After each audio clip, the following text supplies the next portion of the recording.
Hallelujah, praise the Lord. आजचा आशीर्वादी दिवस देवाने आपल्याला दिलाय. मी देवाचे आभार मानते. आज आपण वचनावर मनन करणार आहोत. स्तोत्रसंहिता अध्याय 77 आणि वचन 19 मध्ये आपण बघूया की देव आपल्या समोर जे मार्ग प्रगट करतो त्याच्यामध्ये देवाने काय लपवलेलं असतं. जीवनाचा मार्ग देवाने आपल्याला प्रगट केलेला असतो प्रियानो. खरोखर तो आशीर्वादित असतो. हालेलुया. देवाचं वचन आपल्याला सांगतं की समुद्रात तुझा मार्ग आणि महासागरात त्याच्या वाटा होत्या.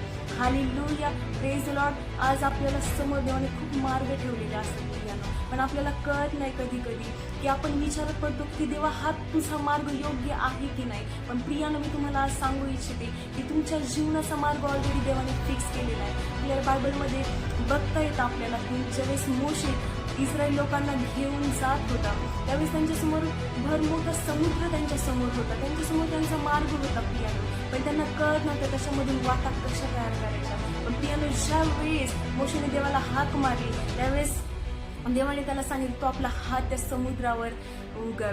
आणि ज्यावेळेस त्याने आपला हात त्या समुद्रावर उगरला त्यावेळेस तो समुद्र दुभागला गेला आणि इस्रायल लोक भर समुद्रातून कोरड्या जमिनीवरून गेले. हालेलुया. देवाने पूर्वीचा वारा वाहून त्या समुद्राच्या सर्व लाटा त्या भिंतींसारख्या केल्या आणि इस्रायल लोक भर समुद्रातून जमिनीवरून चालू लागले.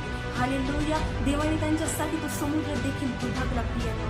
जो मार्ग देवाने त्यांच्यासाठी ठेवला होता त्या मार्गाचा आदर करणे, जो मार्ग देव आपल्याला सांगतो त्या मार्गामध्ये चालणं आज आपलं काम. हालेलुया.